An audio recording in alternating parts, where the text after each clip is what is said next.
What is the deal? What is the deal? I'm gonna let some of y'all get up in here real quick. Make sure you hit that like button when you come up in here now. Don't make sure you hit that like button. What's the deal? Let some of y'all get up in here real quick. Already, what's good, bro? What's good with you?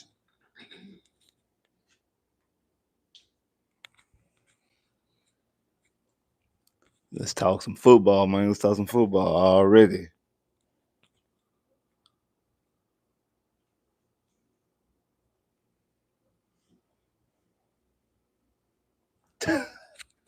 Talking about finally. You mean finally? Because I'm on here. Finally, I'm going live. When last time I went live with the NFL draft? Man, nothing really went on outside the schedule, which I got something for the schedule. Don't worry about that too.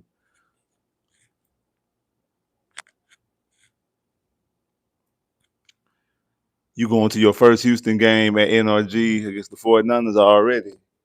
I think if I'm not mistaken, yeah, that 49ers game is going to be H-Town Blue. That's H-Town Blue game already. Make sure in the like button. I see more people jumping here, but the lights ain't going up. Make sure in the like button. Make sure in the like button now. I'm going to get ready to talk about some of these OTAs.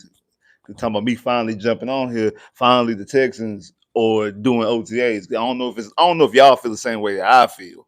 But it felt like we were like the last team. I know we wasn't, but it felt like we were like the last team to get in the OTAs. I always feel like the Texans are like the last team to do stuff. Like last year, we was like the last team to drop our new jerseys. Everybody else was dropping their new jerseys before we did. We waited right with the week of the draft. It seemed like we always like the last team to do something. Like we last. It felt like we the last team to go to OTAs. I think other team. Well, not that. I think I know the other teams started OTAs this past week as well. But it felt like majority of the teams, if not all the teams, had they stuff last week and the week before that. So I feel like we was like behind the eight ball.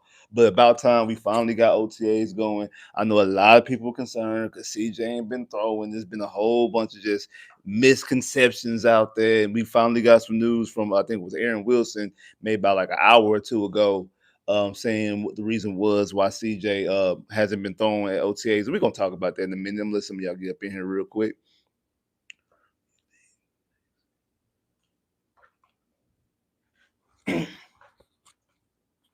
Already. But yeah, what's good with you, bro? What's good with you? But like let's talk about the elephant in the room. Like I just said, mentioning talking about CJ not throwing for the past couple of days, and it seemed like that he has some tightness protocol, and it's like it seems like it's a shoulder issue. Some like that's the reason why they're holding out, and the reason why he's not throwing. I wasn't concerned after the first day, like the first day of him not throwing. I wasn't concerned about him not throwing, because it's OTAs. Like you got quarterbacks not even in camp right now. You know what I'm saying? Like you got people like if I'm not mistaken, I think Larry Tunsil didn't show up to Washington's OTAs. Again, no longer a problem, but it feels like other teams and other players, I mean, haven't done anything. Again, it's really they're not even doing anything. They're not even doing anything of note. I mean, they out there, warming up and stuff like that. But it's not they not in full pass. I don't even think they in shells. Like they really just got their helmets on. So so they not so they so I mean it's really not nothing too concerning. If we were in training camp and he wasn't throwing, I would be irritated. Will I want him to throw? Absolutely. I would love for him to be throwing right now. You got new receivers, you're in a new system. I would love for you to be throwing right now. But if it's similar to some a shoulder issue or some shoulder tightness and things like that, and they wanna take it easy with him, like kind of like a pitcher with a pitch count, that's fine with me. I'm not tripping about that.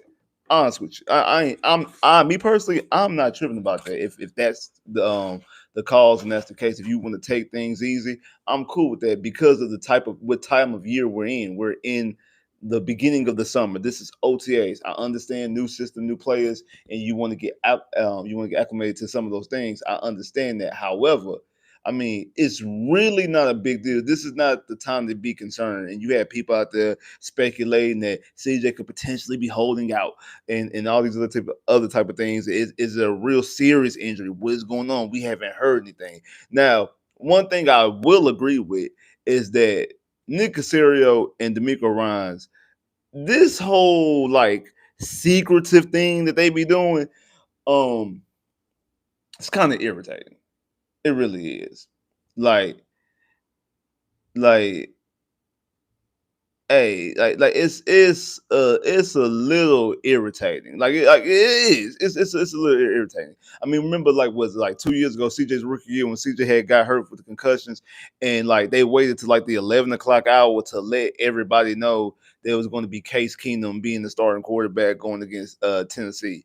When we was all speculating it was going to be Davis Mills because Davis Mills has been the backup the entirety of the season. When CJ left the Jets game, Davis Mills went inside the game and they end up saying that hey, there's going to be Case Keenum being the starter. So when you do stuff like that, I remember when CJ got drafted, they didn't want CJ to talk to the media right away. I think CJ took like I forgot how long it took. I think it took like 2-3 weeks before CJ even talked to the media. Everybody else was talking to the media, but CJ wasn't talking to the media and things like that. Um, so I do see in how can I put this? Some of the things that they do kind of like that patriot type of way is a little bit irritating. It really is. Like, man, it is what it is. Like all this being so secretive, kind of like what they were doing last year with Christian Harris, when we kind of knew, like for the most part, I think most people knew and understand that Christian Harris wasn't going to play no time soon. And I always said that he wasn't going to play until after the bye week, and he ended up not playing until like 3 weeks before the season ended. And to be honest, I think Christian Harris probably shouldn't even play none that season. I think they should have killed Christian Harris out the entirety of the season. But that's just me personally. That's what I personally think. But that some of that little secretive stuff, like I said before, you can kind of miss me with that a little bit. Like you really can with that, you can kind of miss me with. But other than that, like I'm not like I said, I'm not concerned. Like it's not like we got a game on Sunday. It's not like we got a preseason game in 2 weeks. So would I like CJ to be throwing? Absolutely, I would like CJ to be throwing. But the fact that he's not throwing just yet, I'm not really tripping about that. And like I said, people was out there concerned talking about CJ could be holding out. One, CJ couldn't hold out if he wanted to because what will he be holding out for? He can't get no contract. He's not eligible. Him and Will Anderson are not eligible for a contract. You can't be eligible until there's 2 years left on your deal. So he wouldn't be eligible until next offseason anyway. Like they're not eligible until next offseason anyway to get a contract extension. Like Stingley wasn't eligible to get a contract extension until this year. And again, you as the guys that are on our roster has shown, when they're eligible, if they're willing and able to get a contract extension under Nick Caserio, they get it. I mean, we gave a contract extension to Jalen Petrie. Like Jalen Petrie got a contract extension. Stingley became the highest paid corner in the NFL by $5 million. So CJ holding out would be stupid right now. Him holding out, period, would be dumb because Nick Caserio has shown you that he gonna pay.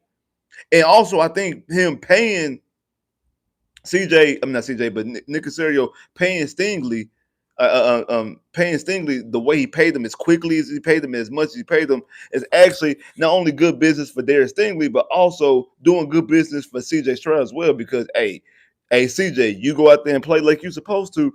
Your contract situation is going to be a non-issue because we're going to pay you before free agency even starts. Like we paid Stingley before free agency even started. Again, you got people like Sauce Gardner and McDuffie still ain't got paid yet. I don't even know if they in conversations right now. We haven't heard anything from the Jets or from Kansas City's camps or like see if either of those guys are even in talks of getting paid. And Stingley is already $5 million more than J.C. Horn. Took the cornerback market to $30 million. So all I'm saying is this. So all I'm saying is that it would make no sense for CJ to hold out right now in 2025, in May of 2025, when he's not even eligible to even get a contract extension until next season. And also, it makes no sense for CJ to hold out anyway, because under this regime, with this general manager and this head coach, but specifically this general manager, he gonna pay you. He paid Titus Howard, before we even had D'Amico Ryans. He gave what you call a contract extension, Larry Tunsil, before we even got D'Amico Ryans. So he's shown you that he will pay you. You're going to get paid. You do your job. You got to do your job, and you also got to continue to do your job because even though we pay you, we can ship you out like we did Larry Tunsil. But the fact of the matter is, holding out wouldn't make no sense on either side because this is an organization that's going to pay, and you're not even eligible to get a contract. So what are you holding out for? Unless you holding like what are you holding out for? There's no reason and no issue to hold out, especially right now. There's no reason to hold out, period. But there's no reason to hold out right now. That makes no sense to hold out right now. Anyway, that makes zero sense. Let alone it doesn't make sense for you to hold out under this regime because they're going to pay you. So that was just complete nonsense. I think people got to let that default stuff go. Like we got to let that default stuff go. We got to let that go. Like y'all, we got to let that trauma go because we are so removed from that situation that's we're such removed from that situation that Cleveland don't even got to deal with that situation no more. The picks is over with. They already know that they already know that Foe ain't playing for them no more. They're moving. They even moving on. So we gotta move on. If the team that we sent them to is moving on, we gotta move on, bro. We went to the playoffs multiple times since then. Won multiple playoff games. We got offensive and defensive player of the years. We got all pros. All these things have happened since he's been traded. We gotta let that hurt go. We gotta let that trauma stay in the past. We just really do. We gotta really do. Hey, shout out to that boy Big B for the super chat love. Definitely appreciate that. Yeah, bro. I'm glad you speaking on that on that BS already. Yeah, like for real, bro. Like it's and shout out to Big B for the super chat love. Definitely appreciate that. Like yeah, it just doesn't make any sense, bro. Like it really don't. It just really didn't make any sense. I seen it at first. I heard someone talk about it, and I just brushed it off. But I seen it on Twitter and I seen it on IG. If you ain't following me on Twitter or on IG, make sure y'all follow me. Spits 389 underscore on IG. Spits 389 YouTube on Twitter, X, whatever you want to call it. So if you don't follow me on either one of those platforms, make sure y'all follow your boy on platform. Cause I send out post notifications when I go live and when I drop videos. So make sure if y'all don't follow me to go ahead and follow me on those social media websites. Go ahead and do that. But no, by seeing it on both fronts, both people in comments, people posting, worried about it. I'm like, bro, we gotta stop this. We have to stop this completely. Like, this is not a concern. This is a complete non-concern for us. Talk about a holdout. Like, there's no reason for him to hold out. Like, there's no reason for him to hold out. And bro, y'all just gotta chill out. Y'all just gotta chill out. But anyway, so like I said, I would love for him to be throwing right now. I prefer for him to be throwing right now, but I'm not tripping about him not throwing. If he's not throwing, I'm not really tripping about that right now because, like I said, at the end of the day, we ain't got no games for another 3 months. So your next preseason game is in August. So well, we don't have a game, a preseason game for another 2 months. We ain't got an actual regular season game for another 3 months. So hey, we got a lot of time for and again, it's not like it's a Derek Carr situation. And CJ has dealt with shoulder things for a while. If I'm not mistaken, I think he had a partly dislocated shoulder his rookie year. Like the injury um that ended up putting Trevor Lawrence on IR. The injury that ended up putting Trevor Lawrence on IR. CJ dealt with that his rookie year and won rookie of the year and won a playoff game and looked it perfectly fine in that playoff game. He looked it perfectly fine when he came back from the concussion, like how he played against Tennessee, how he played against Indianapolis to clinch a playoff game, how he looked against Cleveland to win the playoff game. Like he looked at phenomenal in those games. Possibly I think he looked his best in that playoff game against Cleveland. I know the numbers go back to that Tampa Bay game because he threw for 5 touchdowns, almost 500 yards, with 740 yards and 5 touchdowns in that game. So I know that game number wise, it looked like that was his best game. But from watching him, the way he was watching, the way he was playing, I think the best he played was in that Cleveland game. And if it wasn't for us dominating, if it wasn't for C. Harris and Steven Nelson, both of them getting those interceptions, ran back for touchdowns, CJ probably would have broke some type of records against Cleveland in that playoff game because he was in there cooking. So I think that was CJ at peak form, and that was the best CJ that we were seeing. And I know he was dealing with a dislocated shoulder in that game and throughout the back half of that season. So the same, like I said, the same injury that Trevor Lawrence had, the exact same injury that Trevor Lawrence had to put Trevor Lawrence out. That's what CJ was dealing with. So again, he's had those issues before. He's been able to work through them. We've seen him play at maximum level with those issues. So I'm not really concerned about that at all. So don't be too concerned. Don't worry. Don't get yourself into a worry over him not throwing in the first week of OTAs. Don't be concerned about that. Don't be concerned about that. Like then, and then also like this whole notion. Oh, well, he got new weapons, and we got new coaches and stuff like that. New scheme. They not like it ain't like they out there running the plays right now. Like they're doing drills in they're not out there like it's not like they're out there running the plays right there. It's OTAs. Like I said, they're not even in shells, let alone full pads. Like they're in a helmet and shirts and shorts. Calm down, y'all. Calm down. Chill out. Chill out. Calm down, bro. Say.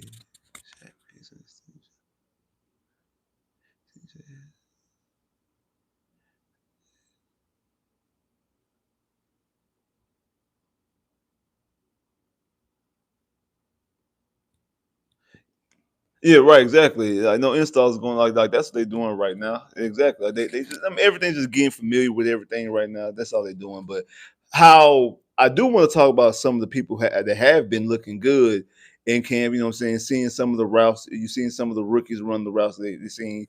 You also see some guys come into camp looking more in shape than they've looked before. You know what I'm saying? Tyus Howard is one. Who else? It was somebody else. I think it was Total Others came into camp, looked more in shape than he did the previous years and stuff like that. And I know I seen, if I'm not mistaken, I think it was like B Scott. B Scott was talking about it earlier this week that he doesn't want to fall in love with just because people have come into camp in shape, that doesn't mean anything because of the whole Kenyon Green situation last year, like how good Kenyon Green looked coming into the season last year, and then we obviously see how he played. But I mean, you look at some people who have transformed, and it showed on film. Nico Collins, how Nico Collins looked the last 2 years versus how he looked his first 2 years, and we seen a difference of him look. Now I know some of that got to do with CJ. I would say some of it got to do with health, but he missed more time last year than he missed at any time the first 2 years, the first 3 years, because he missed 5 straight games last year, 5.5 games if you want to be technical, because he left in the first quarter of the Bills game, so 5 games and 3 quarters if you want to be completely technical. But they look more in shape. And the person who looked more in shape and the person who definitely transformed himself was Stingley. Like, if you want to look from a guy who would look one way his first couple years and how he came into the season, and last year you look at Derek Stingley last year. Like when Derek Stingley stepped at the training camp last year, it was a extremely noticeable difference. When you looked at Derek Stingley last year, you looked at, hey, that is a different type of player. Like if I didn't see number 24 on his jersey, I wouldn't know who this dude was at first. And you've seen those results pay huge dividends throughout the whole season. Him being first team All Pro, being a Pro Bowler, things like that. Like you've seen the level of play, and I think that Derek Stingley, pound for pound, is the best player on the team. CJ might be the most important Houston Texan because he's the quarterback, the most important position. Derek Stingley is the best player on the team. Derek Stingley is the only player on this entire team that is a legitimate argument to be the best player of his position in the entirety of the NFL. Because only person I'm not going to argue with is if you say Pat Surtain. I would take Derek Stingley over Patrick Surtain. But if you say Pat Surtain is the best corner, I'm not going to argue you. I'm not going to fight you. I'm like, okay, cool. Anybody else, I'm not. I'm anybody else. We gonna have this not even discussion. We just gonna just flat out argue because I think Darius Stingley is better than everybody else. And even though I was a Sauce guy before the draft, never doubted what Stingley can do if he was healthy. No other player on this roster is the best player at their position or even in the conversation. The closest one would probably be Nico. I think Nico's top five. I mean, but you have your Jamar Chases, you have your Justin Jeffersons, you have your AJ Browns, you have your CD Lambs. So you got your Amon St. Brown. You have those. That's five guys right there. And then you have to throw. You know what I'm saying? You have to throw Nico in the mix. So at best, I think Nico is like fifth at best. I think at best you put Nico at fifth, maybe fourth at best. Like, but most people probably have him around like six, seven, or eight in the entirety of the NFL. Darius Stingley, obviously, him being an All Pro, first team All Pro, tells you that he's top two because there's only two All Pro corners, and it was him and defensive player Patrick Surtain. Those are only two. So pound for pound, I think Darius Stingley is the best player on the entirety of the Houston Texans. And you've seen the bring the conversation back. You've seen a transformation last season, last offseason. When you walked into training camp, when you walked into OTAs, you seen Darius Stingley looked different in the 2024 campaign than he did coming into the 2023 or the 2022 season. Like his first 2 years versus last year, you've seen a significant difference. And you starting to see that difference with some of the players right now. You see that kind of with Kamari Lassiter. You see that kind of with Will Anderson. Will Anderson looks more in shape. They did not to say that Will Anderson wasn't in shape previously, but Will Anderson looks more in shape than he did last year. He's looked like he's starting to grow into his NFL body, and be a little bit more comfortable in the NFL. And okay, now this is his second off season behind, getting actual NFL, being inside NFL locker room, NFL weight room, getting on the actual teams playing and meal regimen and things like that, understanding what to eat, what not to eat, how to exercise, and things like that. So you see a significant difference with Will Anderson. Hopefully, we see that difference, and hopefully, we see that jump with Will Anderson coming into the season because. Again, like I was telling you earlier about the contracts, Will and CJ both are going to be eligible for contracts. And again, they have to be able to show their worth. And I'm expecting double digit sacks from Will Anderson this season. I'm expecting 15 plus sacks. I need Will Anderson to be. He doesn't have to win Defensive Player of the Year, but I need Will Anderson to be in that Defensive Player of the Year conversation. I need you to be in the mix. Like you ain't gotta actually win the award. You don't have to win the award, and you ain't gotta be the runner up. But you gotta be legitimately in that conversation. I need you to be a Defensive Player of the Year finalist. I need you to be in the conversation, like legitimately. I need you to be healthy throughout the entirety of the season. And I need you to ring in 15, 16, 17, 18 sacks. If you want to get those type of numbers, you want to get, what's his name, Myles Garrett type contracts, or Myles Garrett out here getting $42 million. You want to get those type of contracts, and that's going to go up, especially with Henderson from Cincinnati wanting a deal because, again, I think it was, did he get franchise tag? If I'm not, I can't remember if he got franchise tag or not, or if this is the last year of his contract. I'm not for sure if he got franchise tag or if this is the last year of his contract. I can't remember, but I know he's eligible for a contract. He's been eligible for a contract. Same thing with Michael Parsons as well. Those guys are going to raise the bar. We already know Dallas is going to pay those guys. Jerry Jones might talk all that trash, but at the 11 o'clock hour, he's going to end up doing what we did with CeeDee Lamb, man, Dak Prescott, and give those guys huge contracts and make those guys the highest paid their position. So you got a Michael Parsons and things like that. Will Anderson needs to be in that conversation. If Will Anderson wants to get that type of money, I'm going to need you to give me that type of production. So I'm going to need you to give me 15, 16, 17, 18, 19, 20 sacks. I need you to be amongst the sack leaders, if not lead the league in sacks. And I need you to be in the defensive player of the year conversation. Again, you don't have to win the award outright, but you need to be in the conversation legitimately. You legitimately have to be in the conversation to win Defensive Player of the Year. You have to be in the conversation. You have to be in the mix if you want to get $40+ million. If you want to be worth that. And I expect that in the way he's coming to OTAs, I think that he's trending in that direction. Like I said, same thing with both Kamari Lassiter and Kalen Bullock. Both of them, they looked a little bit more in shape. Like they put on a little bit more muscle, looked a little bit stronger as well. Hopefully, they can take a jump up in year one and year two because if we want to do what we want to do, if the Texans want to accomplish things that we've never accomplished before, make it to AFC Championship games and make it to the Super Bowl. That's what we're gonna need you guys to step up because even though how the defense, we had a championship defense last year. The defense played phenomenal last year, absolutely did.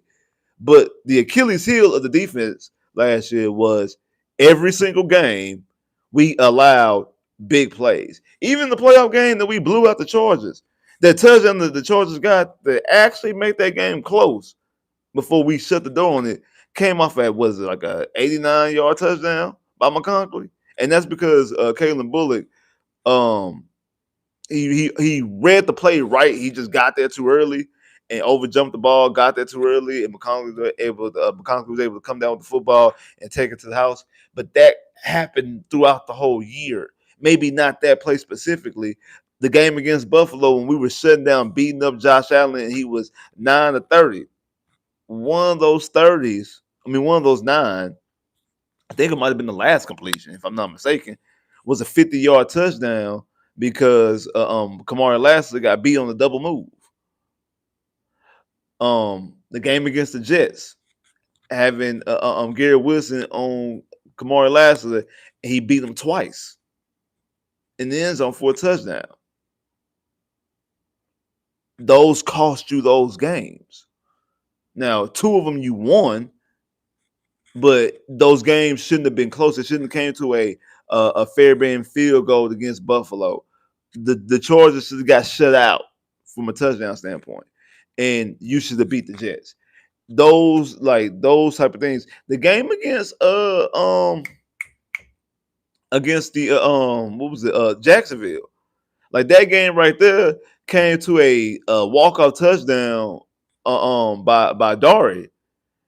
And the only reason why that was even the situation is because we let what was like a 50-yard play. It was almost a touchdown. Luckily, was able to Kalen Blue was able to stop him at the 1 yard line. Then we had a goal line stance. But if they score a touchdown or at least get a field goal in that situation, that's not a walk-off win for us. That touchdown is either tying it to go to overtime or we're still behind by 4 points. So you got the defense, as good as the defense was last year, we have to be able to stop those big plays because that was the Achilles heel of the defense, and it cost us some games, and it made games that shouldn't have been as close, made them closer. Like some games shouldn't have been as close as they actually was, but we made it closer and we allowed it to be more closer because of the big plays that we gave up. And that is something that we need to fix. That's something we need to fix. Now, bringing in CJ Gardner-Johnson, I believe that helps out. Hopefully, Petrie is healthy this season, even though a lot of those games Petrie was in. But I do think that us not having Petrie kind of cost us that Kansas City game as well in the playoffs. So, well, hopefully that he's a little bit healthy. And also, our linebackers, we got to do better covering from our linebacker standpoint. And I know that is one of the big things about C. Harris. That's one of the big pluses that C. Harris does bring is the coverage standpoint. But with C. Harris is his health. And he's just not – he just is a guy that hasn't been healthy and hasn't been productive enough that even though he's not been healthy we can still ride with it. Like Stingley before last year wasn't healthy. But Stingley, when he was there, was a monster. Same thing with Nico. After Nico's first 2 years, and then we got CJ, Nico showing that he was the number one receiver on the team, even though he's missed time in both seasons. He missed time all 4 seasons, actually. But he still showed you that he was good enough that he was good enough to stick it out and ride with him. We have yet to see that with Christian Harris. We seen a stretch like the back half of 2023 in the playoff game. That was it. And then last year we didn't see enough because he didn't play. So, you know what I'm saying? Like it's right there. So I don't know. Like we need to see more from C Harris, obviously, but I do know C Harris does bring a lot to the table from coverage standpoint, from a linebacker from a coverage skills from a linebacker standpoint, because Aziz can't cover, and I don't trust Total Others to cover either. C Harris is definitely as it stands right now, is our best coverage linebacker. He just ain't healthy. So we gotta get better in that standpoint. So that in the big plays was the defense Achilles heel. And again, if the Texans want to do what they want to do, what we want to accomplish, we have to get that right. Now, ultimately, it don't matter how good the defense is if the offense ain't right. I would definitely agree with that. Like I know some people probably type in the comments right now. Like, what about the protecting CJ again? We all know that. Like that's what was understood and gotta be explained. Like what's understood and gotta be explained. Like we understand that we have to protect CJ in the offense because you gotta put points on the board. You could shut a team out. Only hold them to 9 points, 3 field goals. But if all you score was 7 points, you still lose the game. If you shut them down to 6 points, only 2 field goals, and all you got was a field goal. Or in the game against Baltimore, all you got was a safety off of the defense. And your offense doesn't score any points. Like in all the Baltimore Ravens games, they can't score any offensive touchdowns. Uh, it doesn't matter. So again, ultimately, we go as far as CJ, no pun intended, throws us. We don't go no further than what CJ throws us. But defensively, those things have to be corrected because we do put our offense in a bind. We can put our offense in a bind, and we can end up making games that shouldn't be that closer because we giving up big plays. I mean, think about with AR in Indianapolis. Do you know that AR, the 2 games that we played against them, that they had what 4 50+ yard plays, and 3 of them was in the first game of the season. 4 50-yard plus plays, and 2 of them were touchdowns, and 3 of them was in one game. So we have to get the rings on that big play on that big play. Now I agree. I agree. I definitely think that we missed in that KC game. We missed Petrie more so than anybody on the defensive side of football. Even still, if Fairbairn makes extra points and some field goals, I feel like we beat Kansas City in that playoff game. I don't care what nobody say. I don't care if Fairbairn can make his extra points and make his field goals. The Houston Texans beat Kansas City in Kansas City because that game. I don't care about the refs. I don't care about none of that. The Texans would have walked away with that game. I really feel like that.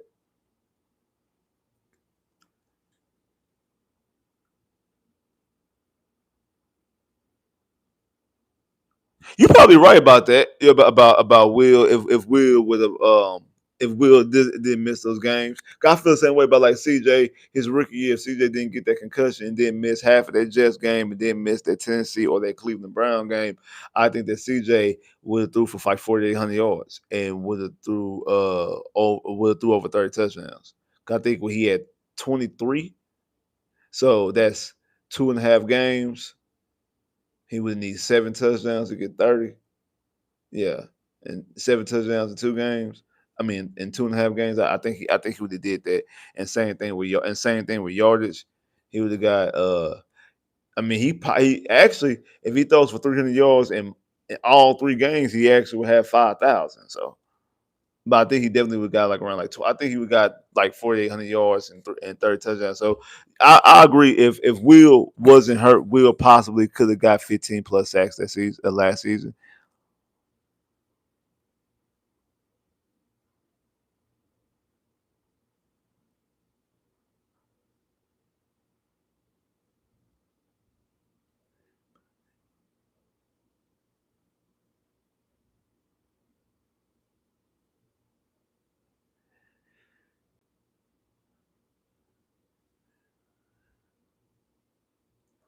Yeah, I mean, what you mean by getting them back on track?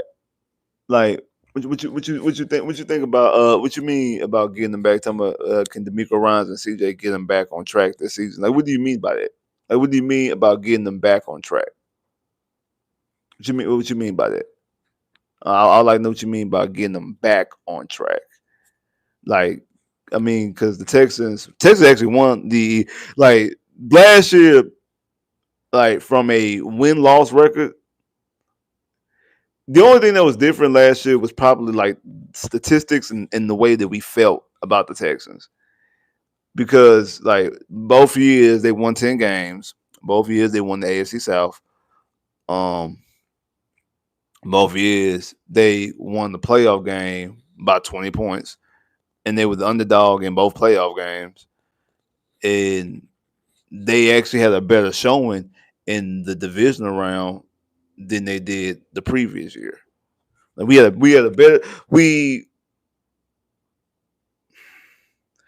it was more so I feel like the feeling of the team. And granted, I felt the same way too. And I know it's also the way it looked. Like it looked it different, obviously. Like it looked it more, it was more exciting and more fun and more fluent and a little more easier CJ's rookie year than it did last year. It did. It absolutely did. I'm not gonna say a picture I should cut that off. But when you go back last year, the Texans won the division with 3 games left to go in the season. I think the Texans won the AFC South after they beat Miami. They beat Miami, and I think was it Indy lost, and the Texans and the AFC South was clinched. So when we went into Kansas City that Saturday before Christmas, when we played that Kansas City on Saturday, played Baltimore on Christmas, and then we ended off the season with Tennessee. The Texans had already clinched the division. The Texans had the AFC South already in hand before they walked into that game against Kansas City that Saturday, what was like December 20th or whatever it was. So, wherever it was. So the Texans already had the AFC South clinched in. The Texans won their the Texans were 10-7. Texans went to a playoff game as the underdog and won by 20 points. CJ's rookie year, the Texans then clinched a playoff spot until week 17 and then clinched the division until the next day when Jacksonville lost to Tennessee. Both teams won 17 games. The Texans went to Cleveland, hosted a playoff game against Cleveland. Granted, that game was better. That playoff game was a better playoff game, more exciting, and also looked more dominant than it did. It looked more dominant. It looked a little bit more dominant, but also think that the Chargers opponent is a better opponent than the Cleveland Browns were. I do think that the Chargers was a better team than that Cleveland Brown team as well. So I will say that. Um, and then you go into Baltimore. Yep, you go into halftime tied at 10, but like you got field goal, and then you have a punt return by Steven Sims, and then that was it. Versus the game against Kansas City, you down by 7 going in halftime. You get the football the first and second half, and you dominate and control the entire third quarter up until like a minute left in the third quarter, and you score the potential game tying touchdown, and then Fairbairn makes the extra point. Like if Fairbairn makes the damn extra point, you're tied at 13. It's 13 all in that game going into the fourth quarter. You're going into the fourth quarter. Like I know I said earlier about if Fairbairn makes his extra points and makes his field goals because Fairbairn missed a field goal in the first half. So really, that should have been a touchdown to put the Texans up by 3. Really, should put the Texans up by 3, but but at the very least, his extra point would have tied it, and you would have went into the fourth quarter tied 13 all. You would went inside the fourth quarter tied 13-all. It's not the first time because hey, Fairbairn did the same thing in the game that I'm mentioning. Right before Christmas on the Tank Dell touchdown when Tank Dell got hurt. When Tank Dell got hurt, that would have tied that touchdown tied the game potentially. We had the whole Tank Dell issue and situation, and he missed the extra point. He missed the extra point. Then the defense went out there and immediately got 3-and-out. If I'm not mistaken, I think it was a 4-and-out. I don't even think it was a 3-and-out. I think they stopped. I think they went for it on fourth down, and the Texans stopped them. If I'm not mistaken, I know for a fact that they didn't move the ball. I know for a fact they didn't move the ball, that they didn't get a first down. So it was either a 3-and-out or a 4-and-out. I can't remember exactly, but and after that, CJ just wasn't the same player after the Tank Dell injury. So, and all the momentum and everything left the building in that game. However, the Texans last year was in a better situation throughout the entirety of the season. Again, we might not like the way it looked, but they just were.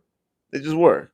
I mean, with 3 games left to go in the season, the Texans had a shot to beat the number 2 seed.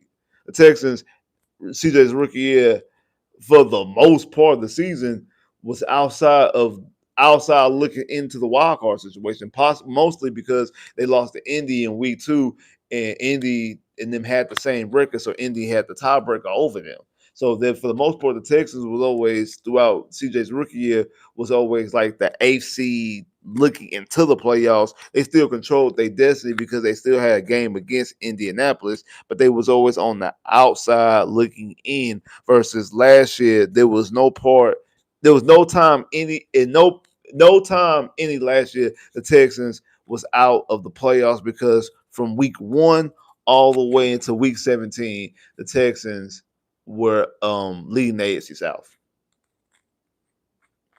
So the Texans were leading the division throughout the entirety of the season. There was at no point last year the Texans were in danger of losing the division, or in danger, not even in danger of even not making the playoffs, let alone losing the division. Like the Texans was never in the situation where they were in danger of not making the playoffs, let alone losing the division. Like they was never in that situation at all last year. Again, good teams are not supposed to. Like Buffalo and Kansas City and Baltimore, they're never in the season since they've gotten Mahomes and Josh Allen and Lamar Jackson have been the players that they've been. Those guys have never been in situations outside of times when Lamar Jackson wasn't healthy. Uh, that they've been in situations where they're in danger of not making the playoffs and in danger of not winning their division. So that's not a hard barrier, hard no bar to cross, obviously. But I'm saying that to say that when you say get us back on track, the Texans were on track the entirety of last season. It didn't feel like that. I give you that. It doesn't feel like that, but I'm just breaking it down that it actually was. The Texans were on track the entirety of the season from start to finish, from week 1 against Indianapolis to week 17 against Tennessee. They were, throughout the entirety of the season, they were always on track. And then we got to the playoffs, handled business in the playoffs in round 1, and then we had a better showing in the divisional round than we did the previous divisional round. And to be honest, that game against Kansas City was probably, and that might be probably the real most disappointing part. That's probably our best ever divisional matchup, like our best ever divisional game. Like if you go all the way back to May, I guess I would say 2011 against Baltimore, because you only lost that game by a touchdown, and you only lost that game by a touchdown, and TJ Yates threw an interception with like 40 seconds left to go in the game. So I mean, you had the ball back, you had the ball in possession, and you had the possession under a minute left, down by a touchdown to tie the game. So I guess you could say that. But then in 2012 against the Patriots, no. 2016, 2016 against the Patriots, no.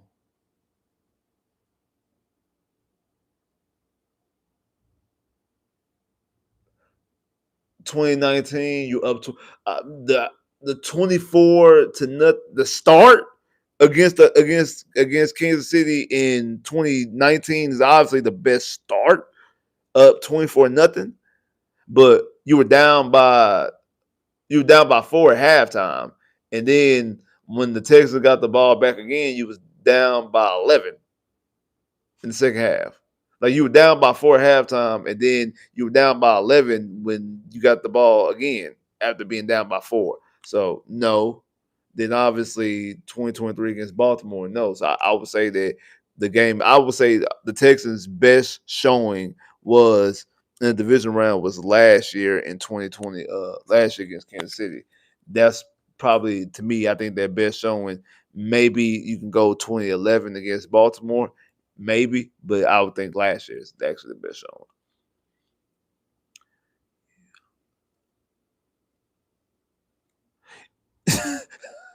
What you mean? What you mean a home jersey? What you mean a home jersey don't match? What you mean, D Love? What you mean a home jersey don't match our away jersey? I think I know what you mean, but I want you to expound on that a little bit.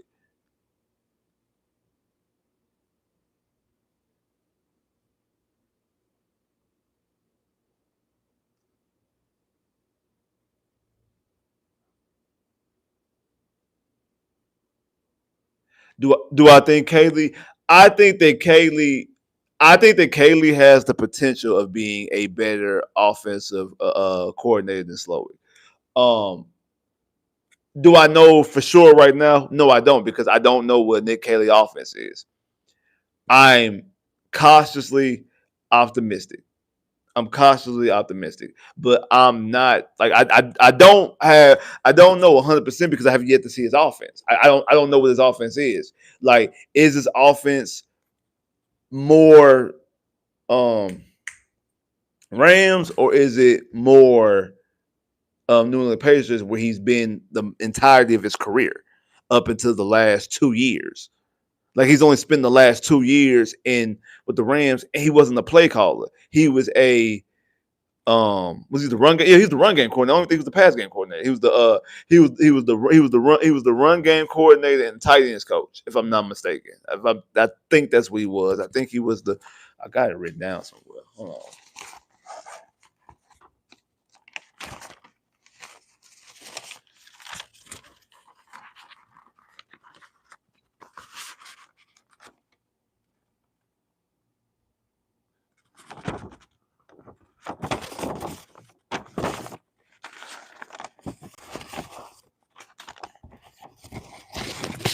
Oh no, I'm wrong. He was the passing game coordinator. So he was a tight ends coach, passing game coordinator. From 2015 to 2016, he was in New England as an offensive assistant. From 2017 to 2022, he was a tight ends coach, and then from 2023 into this past year, he was the running game and pass. He was the running tight ends coach and passing game coordinator. I'm sorry, he was tight end coach. He was a tight ends coach and the passing game coordinator. So that means Mike LaFleur is the running game coordinator. 'Cause I know the Rams had both him and Mike LaFleur. One was the passing game coordinator, one was the running game coordinator, and what you call it is the calls the plays. McVay calls the plays, and I think Mike LaFleur, which is Matt LaFleur's little brother, I think he is the official offensive coordinator in with the Rams. But obviously, we all know that the what you call calls plays. We know Sean McVay, Kyle Shanahan, Kevin O'Connell, Matt LaFleur, uh, um, Mike McDaniels. We know that those 5 head coaches, who were all under the same tree, all under the Kubiak Shanahan tree. Oh, and same thing. Oh, and same thing with Stefanski. All those guys call plays. They might have offensive coordinators, and actually McVay, not McVay, but what you call it, doesn't have an offensive coordinator. Um, Kyle Shanahan doesn't have offensive coordinator. So Kyle don't have offensive coordinator. Now I'm not for sure if I'm not for sure if Mike McDaniels has offensive coordinator. Or if I'm not for sure about Mike McDaniels and Stefanski if they have offensive coordinators. I know that Matt LaFleur has offensive coordinator. He just don't call plays because we were interested in bringing him in. Uh, Kevin O'Connell does have an offensive coordinator, but Kevin O'Connell calls plays, and obviously Matt Sean McVay has Mike LaFleur as his OC, but Mike LaFleur doesn't call plays. The only thing Mike LaFleur does, he comes up with running plays and he comes up with a game. He comes up with running game concepts and he comes up with the plan of the week. And he gives that plan to Matt. He gives that a plan to Sean McVay, and on Sunday Sean McVay calls plays. And that's what Nick Caley was doing. Nick Caley came up with passing concepts.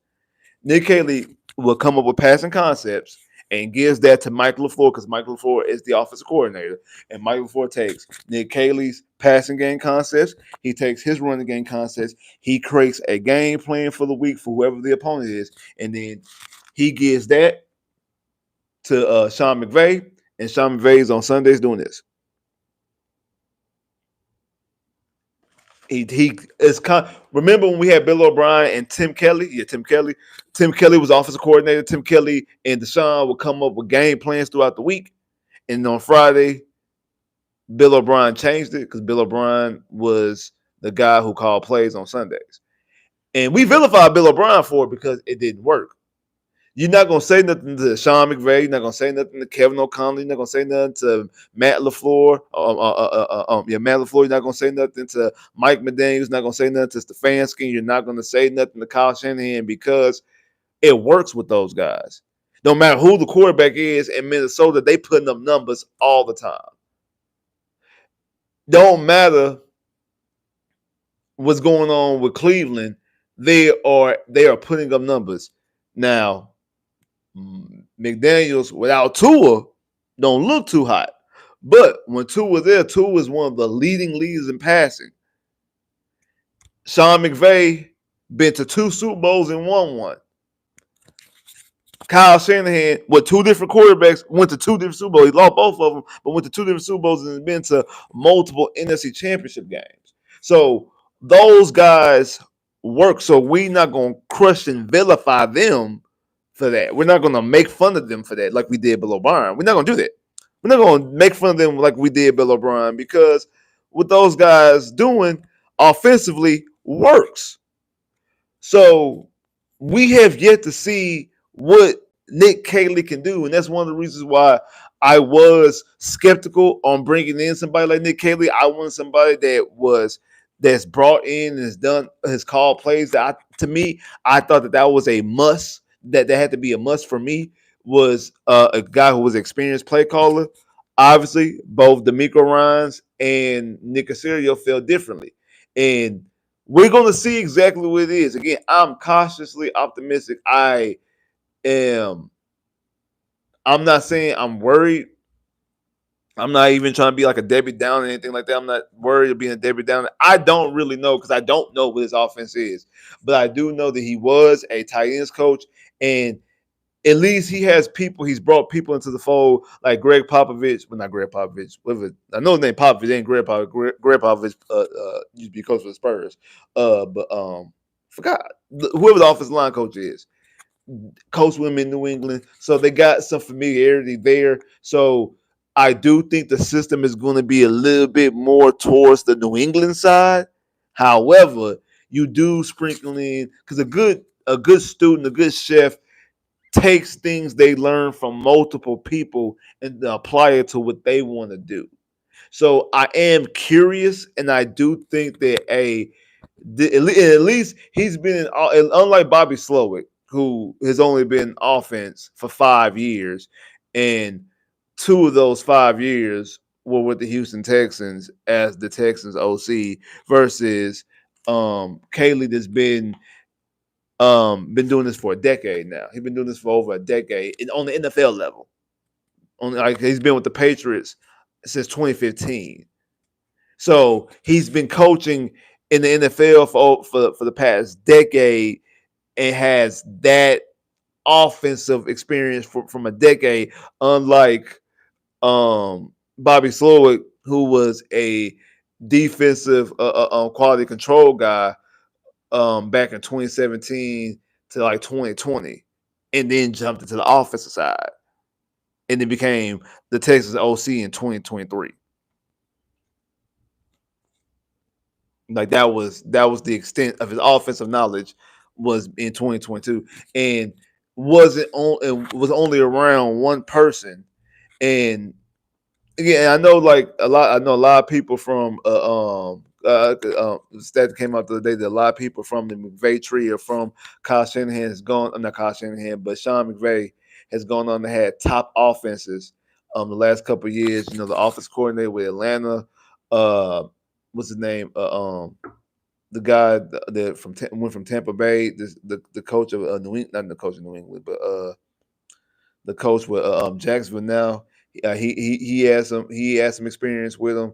Also, like you said, Kevin O'Connell, Mike Matt LaFleur, the head coach of the Green Bay Packers. Even though I don't count him, me personally, I don't count him under McVay's tree because he's been one. He got to start here in Houston with Gary Kubiak, and then he was in Washington with Kyle and Mike Shanahan. Then he was in Atlanta with Kyle Shanahan, and then he went 1 year with the Rams as the offensive coordinator, but didn't call plays. Then left and took a lateral move to Tennessee so he can call plays for 1 year at Tennessee, and then got the job at Green Bay. And then we've seen what he's done in Green Bay. He's been to the playoffs multiple times. Got Aaron Rodgers to win 2 MVPs that he probably shouldn't have won. So, and then also gotten Jordan Love into the playoffs back-to-back years. So we seen and got Jordan Love to throw for over 4,000 yards without even having a 1,000-yard receiver. So we seen what he's done. And I do think because I think he has more experience, obviously, clearly he has more experience with Gary Kubiak and the Shanahans than he does Sean McVay. People want to give him McVay because people want to give McVay him because that's what they want to do. But he's a Shanahan guy. I think he's a Shanahan guy, and I think that actually Kubiak's tree is more impressive than quote unquote Kyle or McVay's tree. I think the only real person McVay really got is Kevin O'Connell. I think, and you could kind of make the case that Kevin O'Connell is really not a McVay guy either, but we can that's a whole nother conversation for another day.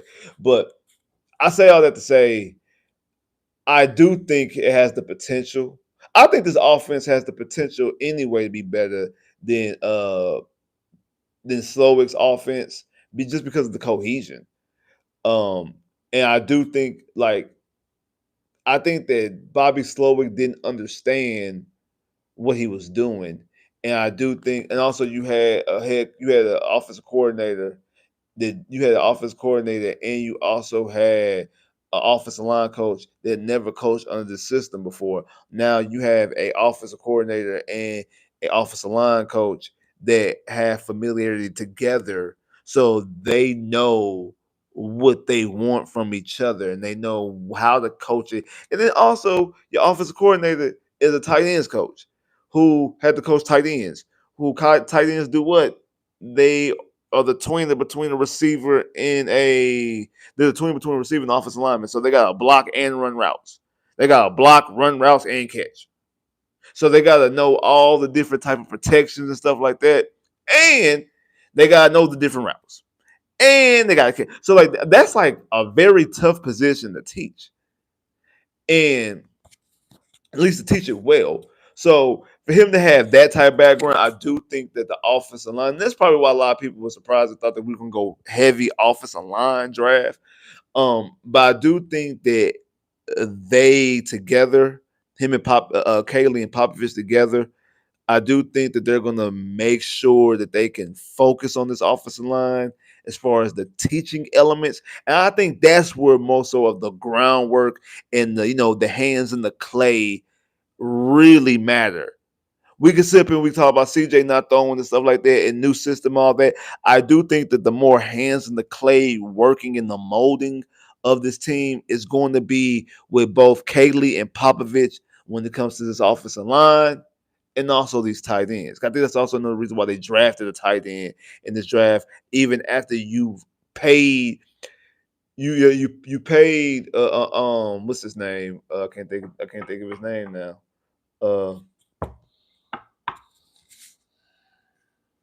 Wait a minute, I'm trying to think. Dalton Schultz. Couldn't think of Dalton Schultz's name. You paid Dalton Schultz. You also gave I think it was like a 1 or 2 year extension to to Brevin Jordan, and then last year you drafted Stover, and then you drafted tight end. So you've put a lot to the tight end position, more so than you probably thought you would. I think that's where the real hands and molding of the clay is going to be with the tight ends and with the offensive line. And I do think that that's going to be the start of the building up front. I think that's going to be the start of the building up front. And that's really where you're going to see the real difference in the offense. Not more just spreading and just throwing out wide and we just boom and just guns are blazing. I think it's more so in that right there, the offensive line. And I think once you get that right, and once that gets that cohesion, because again, you don't have to have all pros you don't have to have all pro left tackle to right tackle. You have cohesion, you have familiarity, you have everybody on the same accord, everybody have the same focus, everybody understand their job and doing their assignment and working together. That makes an offensive line elite. That makes the offensive line from not even from a talent standpoint. Who are these guys to? That's one of the best offensive lines in the league. And average wise, you do that, you can win a lot of football games with this quarterback and with this receiver talent that we got. I've been here all day. We haven't even talked about the receiver talent because I said this in a couple of my videos when I talked about both Jalen Noel and Jaden Higgins. I'm more excited about with the potential of this receiving core than I was last year with the names of Stephon Diggs and Tank Dell. Because now you have Nico Collins, and you've seen what Nico Collins, the first 5 games of the season, we're talking about people topping their position. The first 5 games of the season, Nico Collins looked like the best receiver in the NFL. Now, Jamar Chase obviously took that and blew it out the water with getting the Triple Crown. But I remember those first 5 games, watching those first 5 games, and I'm like, hey, I'm so glad we paid Nico this offseason, because if we wouldn't have paid Nico, and Nico would have been on his going on his free agency year, because this year would have been he would have been a free agent this offseason. If we wouldn't have paid him, the trajectory that he was going on, we're talking about a $30+ million receiver, especially with Jamar Chase getting 40. We're talking about a receiver getting $30 million. I know it probably seems crazy, but you got T. Higgins making 29.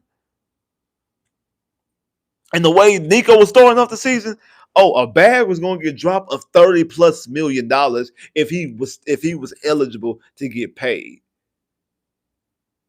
So having that with Nico, then now you bring in Christian Kirk, who is a 1,000-yard receiver his damn self. Like, he's a 1,000-yard receiver himself. And now you brought in other talent like a Jalen Noel and a Jalen Jaden knows Jalen. Wait, Jalen knows Jaden Higgins. That's gonna be a mess this entire season. Jalen knows Jaden Higgins, Jalen knows Jalen Reed, Jalen Petrie. Like then what? Jaden? What's the other one we got? From Penn State. Oh no, is it? Oh, it's Jaden Reed from Penn State, and another one from USC. But he a Jaden too. Like all these Jalen's and Jadens, this is going to be crazy. So like this is going to be, especially the other Jalen's made the team. This is going to be crazy. But just Jaden Higgins and Jalen No, we're going to call them Higgins and No. That's right there. Is just going to be crazy off top anyway. This is going to be crazy to go back and forth with all these Jalen's and Jadens all year long. But anyway, sidebar, you add those two into the fold, you add another 6'4" receiver on one side, and then you add somebody that can run a 4-3-9 in 4-3-9. They can take the top off the, you know what I'm saying, like to get through. And then, like I say, Jalen Higgins, who had no drops this past season. Anytime the football's thrown in his direction, he's coming down with it. When you add all these things up, you're talking about making the game easier for your quarterback. Cause I remember like going into last season, people like, oh, CJ can do it. CJ can do it by himself. He don't need the draft receiver. He don't need the draft receiver. CJ, he could elevate me. Look, we did with Noah Brown. My thing is, I believe CJ can do that. I absolutely do. I'm not in those situations. I'm thinking, oh, that he needs these type of talent, like a Tua, or in my opinion, a Brock Purdy. However, I'm always like, why do you want him to work that damn hard? I don't want him to work that hard. I don't want him to work that hard. I want him to be able to have it easy for him. And especially, like I said, about getting your hands in the clay and building up this offensive line and coaching this offensive line correctly and getting them all to move. Hey, one band, what's it on drum line? One band, one sound. Like you get this offensive line to move one band, one sound, and you're able to get them to move accordingly. You get them to do that. You give them to do that. You make this game easier for CJ Stroud. And now when you have, in my opinion, a top 5 receiver in the field, Nico Collins, then you have an actual legitimate slot receiver, a steady slot receiver. Now again, he's had injury issues, kind of the same thing with Nico when it comes to Christian Kirk, but he's a solid receiver who, when Jacksonville went to the playoffs, had 1,000 yards. If I'm not mistaken, I think also he had 1,000 yards in Arizona as well. So this is the best situation he's been in, quarterback wise and coaching wise himself. So he's in the best situation he's ever been in before. And now you add in the 2 rookies in Higgins and Noel, you making the game easier for CJ Stroud. And if we can get anything out of these tight ends, and not to mention the running game, which is the most important thing that we need to get done, because that's one of the things that definitely protects the quarterback is the running game.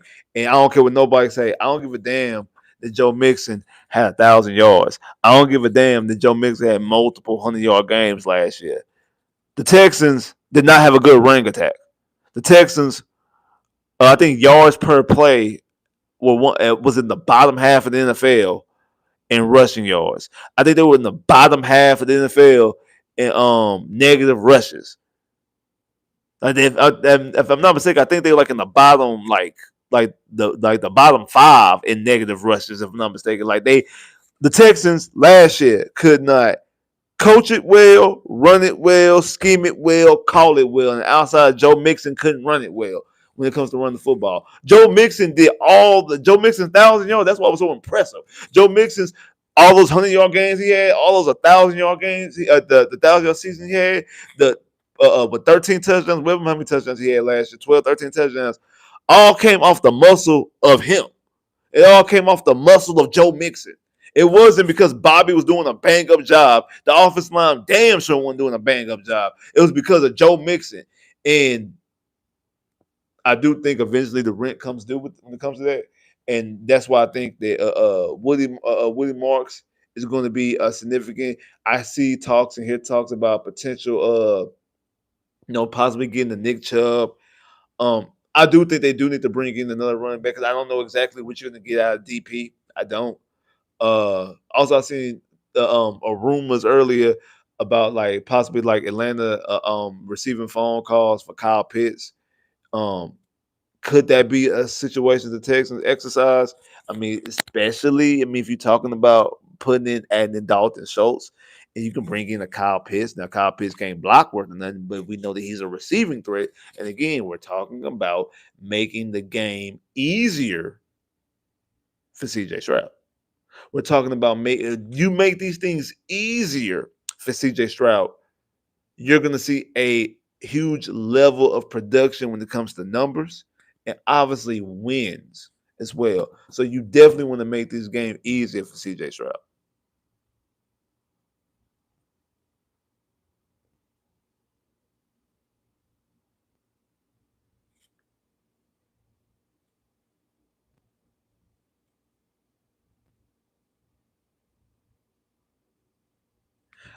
The Texans definitely should have brought in some competition for Fairbairn. I'm surprised that they didn't bring in any competition for Fairbairn.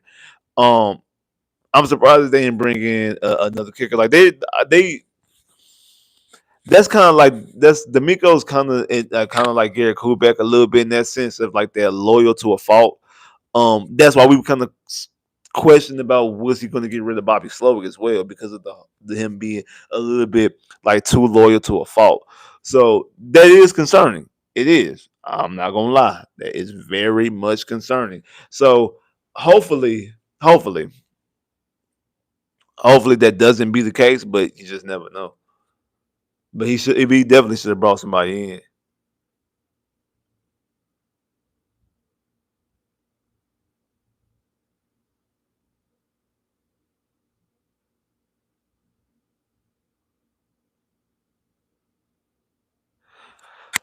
So I get that I had talked about that earlier when it comes to like the Texans and D'Amico Ryans specifically with the like going around the bush, but I wouldn't say lying, but like this like keeping everything close to the vest when you don't need to, and you could have just said something about CJ. Like what competitive edge do you think you're giving up about saying that CJ? And then we eventually find out the next day, like that CJ Stroud, CJ Stroud not throwing because of a situation with his shoulder.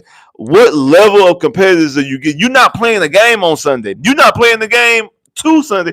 You're not playing a game in next 2 months. So what competitive edge are you not? What competitive edge are you like trying to steer away from? Like what competitive edge are you? You're not getting a competitive edge. So I agree with you on that. And it's the fool you once, fool me once, shame on you. Fool me twice, shame on me. And you not saying nothing, and you dating back to the whole C Harris situation last year where y'all covered it up throughout the entirety of the season, and it ended up being a bigger issue. Um, and y'all just not being upfront with that, it is concerning. But I get that standpoint. I'm not too much worried about CJ not throwing right now because again, this is the first week OTAs.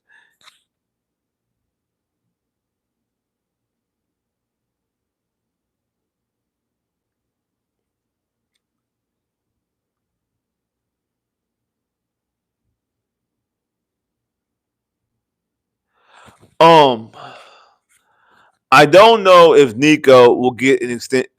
I don't really know if Nico will get an extension this summer coming up because in all intents and purposes, you're going to be paying both CJ and Will Anderson this coming up summer.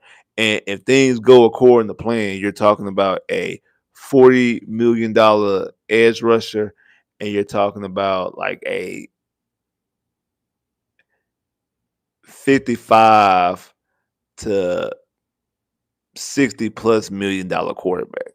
So you're talking about $100 million between those two, and then you already got a cornerback that you're paying $30 million. So you're talking about $130 million between three players. Um,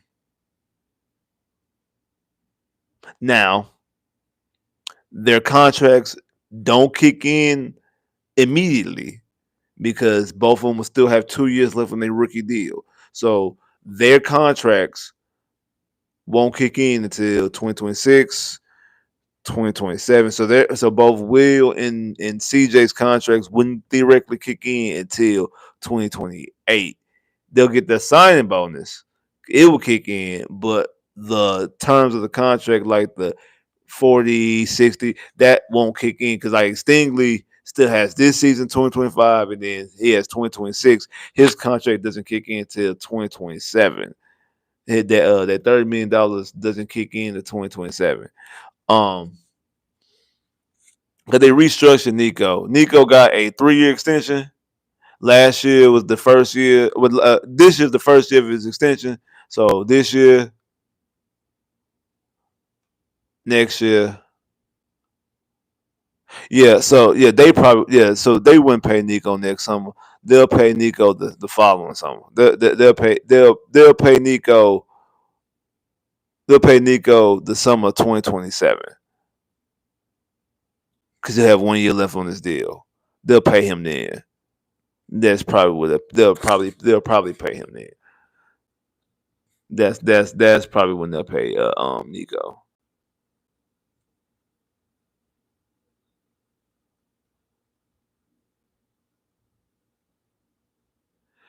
Yeah, I don't. I mean, no, and I don't think. I mean, and actually, we got three because what you call it? Now again, he's not as good. But we got three receivers. We got three 6'4" receivers. But I get what you're saying. Like as far as like, do any other team had two 6'4" receivers that like are their main players? I don't. I actually don't think so. I think the Texans are going to be a huge mismatch for a lot of teams.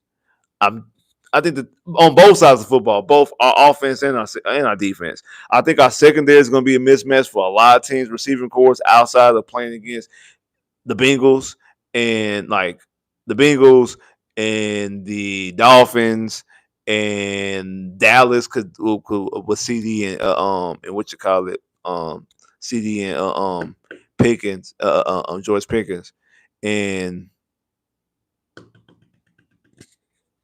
um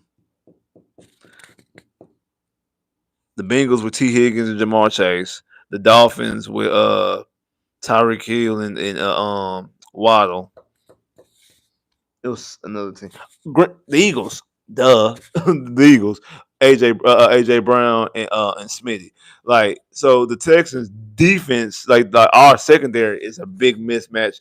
Oh, and then Tampa, like our secondary is a big mismatch for a lot of teams anyway. Outside of those teams I just named, some of that stuff I'm just giving respect to some of those receivers, but offensively we're going to be definitely like if Jaden Higgins plays the way that most people feel like he's going to play, just Higgins and Nico is going to be a match. It's going to be a matchup nightmare for 90% of the league.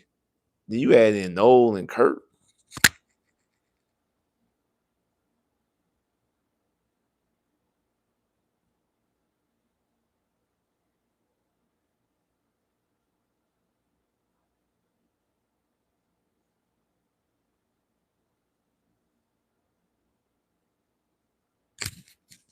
That's gonna be some serious. You add in Noel and Kurt, boy. That's gonna be that's gonna be something stupid. That's still gonna be something stupid. AFC AFC Championship game loading. That's my word. Like loading is my word for 2025 sports. When it comes to my Texans, when it comes to my Matt, anytime like, I'm telling you, things are loading. AFC Championship game for Houston Texans is loading. It's loading.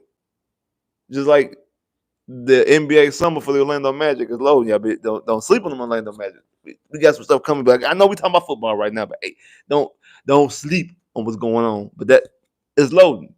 It's loading right now. Like hey, it's loading. Like the circle is loading up. It's loading right now.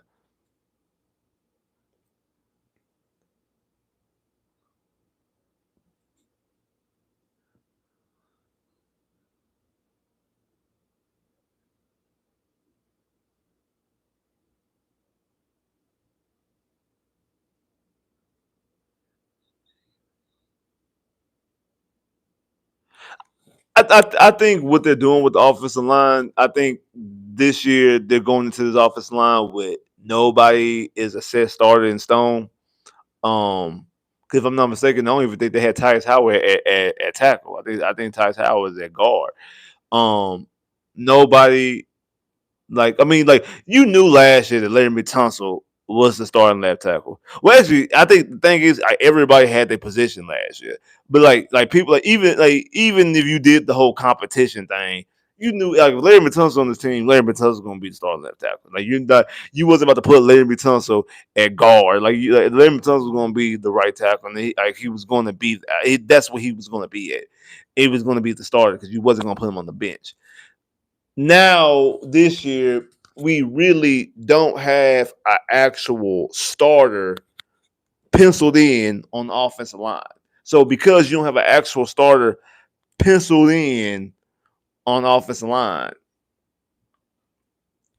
there's a lot of competition. And because you have all this competition, because you have all this competition, what you're going to end up doing is you're going to end up making it um very competitive, and I feel like you're going to get the best product that you potentially can get out of these guys. You're going to get the best work out of these five guys, whoever your five guys are. You're going to get the best work out of them. And the reason why you're going to get the best work out of them because they're all in there fighting for their job. They're fighting for their NFL jobs. And somebody like Cam Robinson, somebody just about Cam Robinson. Cam Robinson on a 1 year proof deal. Cam Robinson now fighting for a job. He's fighting to get paid at the left tackle position. So so he's not only he's fighting to get a job, he's fighting to get paid at the premium position on the offensive line. So if he plays well, he's going to get paid. Don't think he's going to get paid here because of what I just said about both CJ and Will, and also potentially Nico Collins as well. So you're not going. I don't think that Cam is going to get paid if Cam plays well, unless he just plays so well and he like, hey, I want to stay here. I'll take this amount just to stay here. But um, I do think that Cam Robinson, you're gonna get, if Cam Robinson is the starter, you're gonna get the best Cam Robinson that you can get because of he's fighting for his NFL career. He's fighting to get a big payday because again, I don't think he's gonna get it here, but he can get a big payday with somebody else. So I definitely think you're gonna get the best out of Cam. And I think you're gonna get the best out. I think this competition when it comes to the offensive line is a great idea, honestly.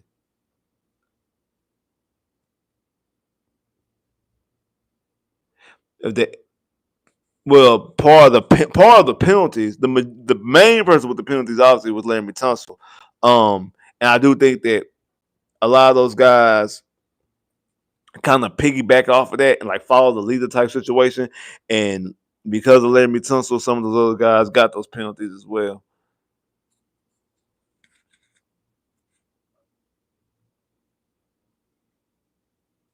What's good, bro?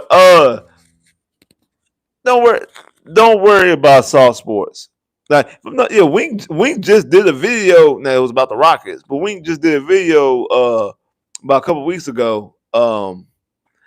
I know it was about the Rockets, and I think he did a video after the draft, if I'm not mistaken. I think Wink did a video after the draft. Shout out to my boy Wink and shout out to everybody at that Soft Sports. Uh, Soft Sports will be back. Don't worry about that. Soft Sports will be back. Honcho, if I'm not mistaken, I think he was doing his den stuff a couple weeks ago or a month or so ago. So don't worry, like he been a little busy, right? He been a little busy. I've been a little busy. That's part of the reason why I haven't dropped any videos. But I do got videos coming because I didn't do one right. I know it's kind of late. I know, I understand it's kind of late. But part of the reason why it's kind of late because people been asking me for it. So I'm gonna go ahead and drop it. Video talking about the schedule. So I got a video talking about the schedule. It should drop tomorrow, and it's gonna drop in a little special way. So I'll let y'all see that tomorrow. So make sure y'all be on the lookout. Be on the lookout for it. Also, um, I know Around the Horn, the TV show Around the Horn. I know it's kind of off topic. The TV show Around the Horn like end up going out. or whatever. And I think it was, if I'm not mistaken, I think it was B Scott from 610 said that that's one of the things that he always wanted to do was be on around the horn, and never got a chance to be on around the horn. And seeing the comments in the tweet posted, if I'm not mistaken, I think it was Big B that had posted that tweet, if I'm not mistaken. It was talking about like it should be like a H Town, like around the horn with social media people, content creators, even though local media from like like 16 and the Bull and stuff like that. And I had retweeted it, and I'm like, I'm game. H Town, let's get it, and we should. And I do think that y'all not only are who we should be doing it for, because we don't get the coverage that we're supposed to get. Part of the reason why we part of the reason why some of the content creators have popped up over the past couple of years, because the Texans and the Rockets, for me, the Magic don't get the coverage. They're not these big market teams like the Cowboys or the Steelers or the 49ers or the Patriots or Green Bay. I know a lot of that got to do with winning. If you win something like Kansas City, you get talked about more. But a lot of those teams and fan bases and organizations don't get the talks and don't get the coverage that they're supposed to, and that's part of the reason why we do what we do. And I think this is a wonderful idea, and I need y'all help, because we need to get together.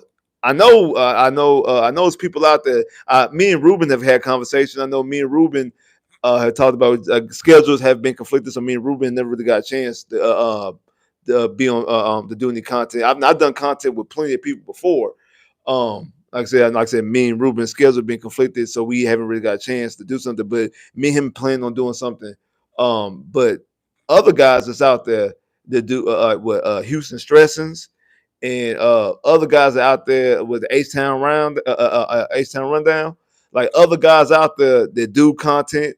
Same thing with the guys on the radio, and even the people who don't do video content, but they do stuff on social media as far as like Instagram, and they do stuff on Twitter and stuff like that.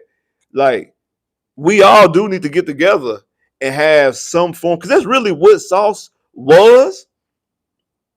Um, it was more of a nightly thing when it comes with Honcho and the round table with Sauce Sports. It was more so of a nightly thing.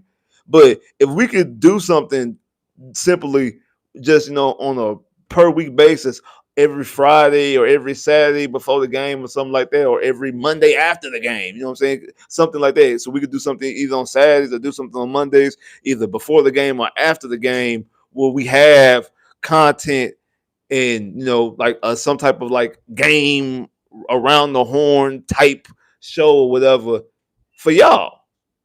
And y'all the ones that we will be doing it for, because we will want to get all the information. You get to see everybody's content and get to see who everybody is. And hey, people who you like, you go subscribe to their channel or subscribe to their whatever their platform is, or whatever they do. If they listen, if they are on the radio, or if they do like memes, or they like just content creators as far as like social media presence and things like that. You get to see all these guys in their own elements and get to see people out, and it brings awareness to everybody's channels and everybody's platforms and everybody's uh, um, style of how they do and how they cover the team, and you get a feel for who everybody is. People who you don't even know. Like, I didn't even know this dude had a YouTube channel. I didn't even know this dude did content. I didn't know this dude was on the radio, or whatever the case may be. I think that's a wonderful, great idea, and I'm willing to work with anybody that does any type of content for the Houston Texans, and not just for the Houston Texans. I'm willing to work with anybody that does any type of sports content. If you do sports content, it don't matter what sport content you do. It don't matter if you doing if you on the Locked On community, if you on the Pick a Side podcast, it don't matter if you on H Town Rundown, any of that, any of those platforms, any of them, any of them. If y'all do any of those contents, holla at your boy. We can make it happen. I have no problem getting on y'all channel. If y'all want to get on my channel, whatever you want to do, I have no problem with doing it all. And I feel like we should be doing this. We should be doing this. So, because again, right now, we're in the we're still, even though the Texans have been around for over 20 years, the Texans are still not only the youngest team, the youngest franchise, we still in the infancy of coverage. And we have yet to win. Once this train jumps off, and the Texans, because I do believe the way that we building, the way that we doing this stuff, the way we doing this stuff as far as like the Texans, the way they're building the team, that once we break open that ceiling, like the Kansas City Chiefs, like once they broke open that ceiling, like the New England Patriots, once they broke open that ceiling, like in basketball, like the Golden State Warriors, once they broke open that ceiling, like the Los Angeles Lakers with Shaq and Kobe, once they broke open that ceiling, like Jordan Bulls, like once they broke open those ceilings, Dallas in the 90s, once that ceiling gets broken, that seal get broken, get cracked open, it's going down. Like square business. It's going down. And championships, plural, multiple, are being loaded. And the Texans will be in that conversation year in and year out. And you're going to see way more coverage on TV than you've ever seen before once you crack that ceiling open. And right now, we're in the beginning of it. We're in the infancy of it. And because of that, we should go ahead and grow that. Grow that Texan community right there. Grow that part of it right there.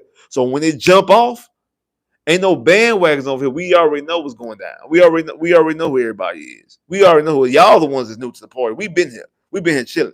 So I feel like that's what we should be doing. And I'm fair game for it. I'm fair game for it. Man, like, subscribe, man, comment below if you haven't clicked that bell, get more videos, man. Appreciate everybody that came through here. If you ain't hit the like button already, man, make sure you hit the like button right now. If you ain't hit the like button right now, make sure you hit the like button. We give y'all some time. Hit that like button.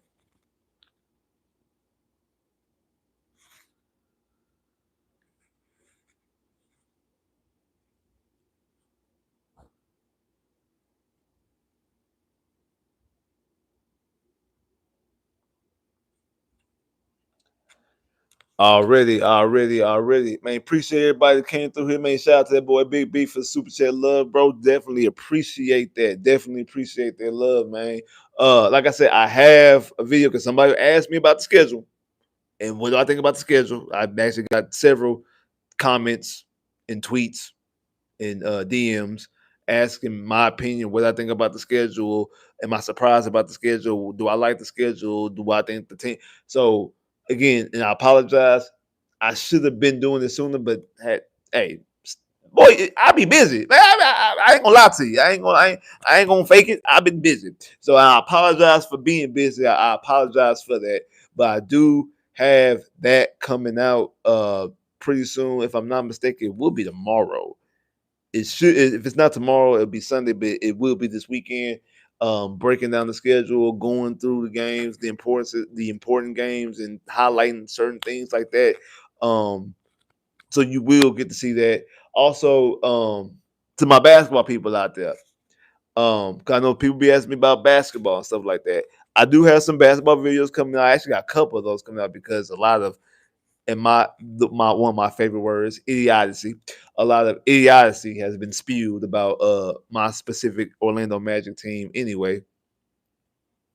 So any of that, I got some stuff about that, but I do have that coming out about some basketball. So be on the lookout for that. And for you non-Magic fans, y'all just want to laugh because I do get quite angry. So if you want to laugh, if you want to laugh at your boy, it's there.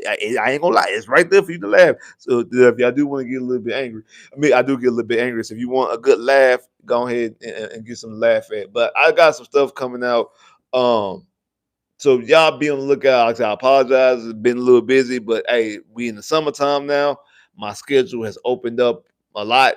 So well, it should be opening up a lot because obviously it's the summertime. So I should be able to be a little bit more freely, be able to do a couple more things. I got some stuff I definitely want to plan. Like I say, I've got collaborations that I want to play inside. Like again, like I said a few minutes ago about the whole, hey, we need to do some other stuff.